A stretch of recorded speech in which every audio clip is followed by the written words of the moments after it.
ഞാൻ ചോദിക്കട്ടെ, ഈ രാജ്യത്തിലെ ഇന്ത്യ മഹാരാജ്യത്തിന്റെ മുക്കാലും കീഴടക്കിയ അംബാനി താമസിക്കുന്നത് വഖഫ് ഭൂമിയിലാണെന്ന ആരോപണമുണ്ട് ഉണ്ടല്ലോ.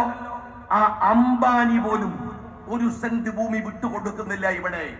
അപ്പോഴാണ് പാവങ്ങളായ മനുഷ്യർ അവന്റെ അത്യധ്വാനത്തിന്റെ ഭൂമി പൊതു താല്പര്യങ്ങൾക്ക്, സമുദായ താല്പര്യങ്ങൾക്ക് വിട്ടുകൊടുക്കുമ്പോൾ അതിന് രാജ്യം വന്ന് എതിർക്കുന്നത്. നമ്മൾ, നിങ്ങളും ഞാനുമല്ല, നമ്മൾ, ഈ രാജ്യം ഇതിനെയും അതിജീവിക്കുക തന്നെ ചെയ്യും. മോഡിയുടെ പ്രഭ മങ്ങുന്നു എന്നാണ് BBC-യുടെ പുതിയ കണ്ടെത്തൽ. അങ്ങനെ പറഞ്ഞിരിക്കണോ?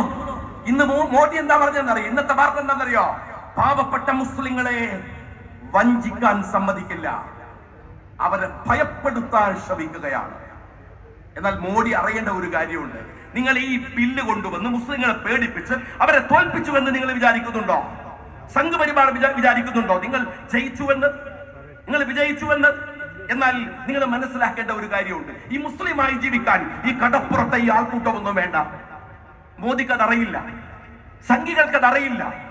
മുസ്ലിമായി ജീവിക്കാൻ ഒരാൾക്കൂട്ടവും വേണ്ട.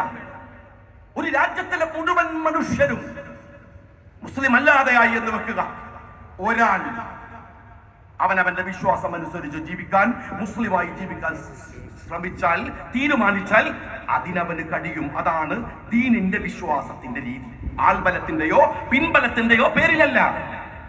ആരെയും ദീനിലേക്ക് ആൾക്കൂട്ടത്തെ വലിച്ചു കൊണ്ടുവന്ന് അവരെ ഈ ആൾക്കൂട്ടം അംഗത്വം ഉണ്ടാക്കുന്ന പണി വിശ്വാസിയുടെ പണിയുമല്ല. അവൻ ജീവിച്ചു കൊണ്ടിരിക്കുക, അവന്റെ ജീവിതത്തെ തന്നെ ധർമ്മത്തായി ലിവിംഗ് ബൈ എക്സാമ്പിൾ എന്ന് പറയും. പ്രവാചകൻ പറഞ്ഞ പോലെ എന്റെ ജീവിതമാണ് എന്റെ സന്ദേശം എന്ന് പറയുന്നത് പോലെ, എന്റെ മാതൃക എന്ന് പറയുന്നത് പോലെ ജീവിക്കുക.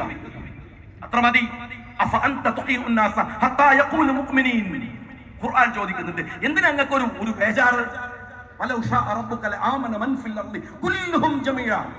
വിശുദ്ധ ഖുർആന്റെ വാക്കുകളാണ്. നിങ്ങൾ അള്ളാഹു വിചാരിക്കാത്ത കാര്യം നിങ്ങൾ വിചാരിക്കേണ്ട കാര്യമല്ല. ഇവിടെ മുസ്ലിങ്ങൾ പേടിച്ച് ഭയപ്പെട്ട് അവരിങ്ങനെ വല്ലാതെ ബേജാറായി നിൽക്കുന്നു എന്ന് നിങ്ങൾ വിചാരിക്കുന്നുണ്ടോ? ഇനി മോദിയോട് ഞാൻ ചോദിക്കട്ടെ, ഇതിലും വലിയ നിയമം കൊണ്ടുവന്ന് വഖഫിനെ നിങ്ങൾ എടുത്തു എന്ന് വിചാരിക്കുക. വഖഫ് ചെയ്യുന്ന ഒരു മനുഷ്യൻ അത് ചെയ്യുന്നത് അള്ളാഹുവിന്റെ മാർഗത്തിലാണ്. അതെങ്ങനെ വിനിയോഗിക്കപ്പെടുന്നു എന്നത് അവന്റെ പ്രശ്നമല്ല. അവൻ വഖഫ് ചെയ്യുന്നതോടെ അതവന്റെ പാരത്രിക ലോകത്തിന്റെ ഗുണമായി കണക്കു ചേർക്കപ്പെടും. പിന്നെ എന്ത്? അതല്ലേ ലക്ഷ്യം? അള്ളാഹുവിന്റെ പ്രീതിയല്ലേ ലക്ഷ്യം? അള്ളാഹുവിന്റെ പ്രീതിക്ക് വേണ്ടിയല്ലേ അത് ചെയ്യുന്നത്? എന്നിട്ടാണോ നിങ്ങൾ പറയുന്നത് മുസ്ലിങ്ങൾ ഭയക്കുമെന്ന്? എന്തിനു ഭയക്കണം? ഞാൻ ചോദിക്കട്ടെ, അള്ളാഹുവിന്റെ നിയമം നിലനിൽക്കേണ്ടതില്ല എന്ന്, അള്ളാഹുവിന്റെ നിയമത്തെ മനുഷ്യന്റെ നിയമം കൊണ്ട് മറികടക്കാൻ കഴിയുമെന്ന് നിങ്ങൾ വിചാരിച്ചാൽ അവൻ വിശ്വാസിയാണോ? അവൻ വിശ്വാസിയാണോ? അതുകൊണ്ടെല്ലാം തീരുമെന്ന് വിചാരിക്കുന്നുവോ? വഖഫ് അല്ലാഹുവിന്റെ നിയമമാണ്. നരേന്ദ്രമോദി കുറച്ച് വോട്ടുകളുടെ ബലത്തിൽ ഇന്ത്യയുടെ പാർലമെന്റിൽ ചുട്ടെടുത്തതല്ലാതെ ഞങ്ങൾ ഭയപ്പെടുകയോ? എന്തിനാ ഭയപ്പെടുന്നത്? എന്തിനാണ് ഭയം? നിങ്ങൾക്കാണ്. RSSകാരാ നിങ്ങൾക്കാണ്. ധ്രുവരാത്രി എന്ന് പറയുന്ന ഒരു ചെറുപ്പക്കാരൻ ഒരു ഇന്റർനെറ്റും ഒരു ഫോണും കൊണ്ട് കളിക്കുന്ന പരാക്രമത്തിന്റെ മുന്നിൽ മുട്ടുപറച്ചു പോകുന്നവരാ നിങ്ങൾ. നിങ്ങൾക്ക് ബ്ലോഗേഴ്സിനെ പേടിയാണ്, നിങ്ങൾക്ക് വ്ളോഗേഴ്സിനെ പേടിയാണ്. മലയാളത്തിലെ ഒരു കമേഴ്സ്യൽ സിനിമ എമ്പുരാൻ ഇറങ്ങുമ്പോഴേക്ക് മുട്ടുപറക്കുന്ന RSSകാരാ.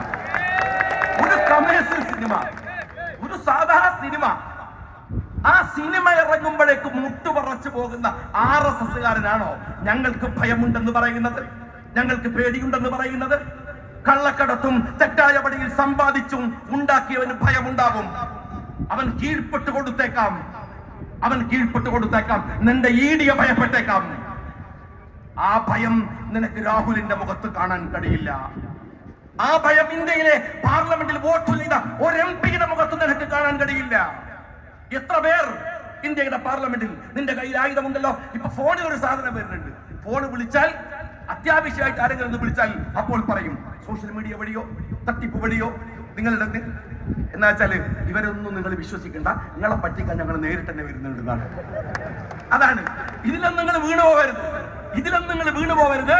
നിങ്ങളെ പറ്റിക്കാൻ ഞങ്ങൾ ED പറഞ്ഞു വിടുന്നുണ്ട്, ഞങ്ങൾ SFIO പറഞ്ഞു വിടുന്നുണ്ട്, ഞങ്ങളുടെ കയ്യിലുള്ള ഏജൻസികളെ പറഞ്ഞു വിടുന്നുണ്ട്.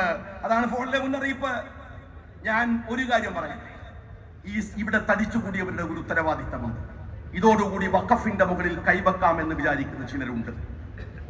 ഈ കേരളത്തിന്റെ മണ്ണിൽ സയ്യിദ് സാദിഖ് അലി ശിഹാബ് തങ്ങളുടെ നേതൃത്വത്തിന്റെ കീഴിൽ ഒരുമിച്ച് നിൽക്കുന്ന ഈ കേരളത്തിന്റെ മണ്ണിൽ ഇവരോടൊക്കെ ഞാൻ പറയട്ടെ, ഒരു തരി വഖഫ് പോലും അന്യാധീനപ്പെട്ടു പോകാതെ സംരക്ഷിച്ചു നിർത്താൻ ബാധ്യതയുണ്ട്. നിങ്ങൾക്ക് ബാധ്യതയുണ്ട്.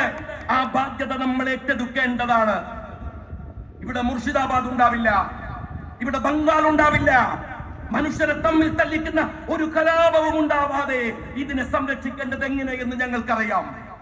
ഒരു കാര്യം കൂടെ ഓർത്തോളൂ, പിറകിൽ നിന്ന് കളിക്കുന്നവർ 100 കൊല്ലം സർവായുധ വിഭൂഷിതരായി ഞങ്ങളെ ഭയപ്പെടുത്താൻ വന്ന RSSകാരനെ ഞങ്ങളെ പേടിച്ചിട്ടില്ല. എന്നിട്ടാണോ സംഘ് പരിവാർ അപ്പിയിട്ട ഈ ചാണകം കാസയെ ഞങ്ങൾ പേടിക്കും?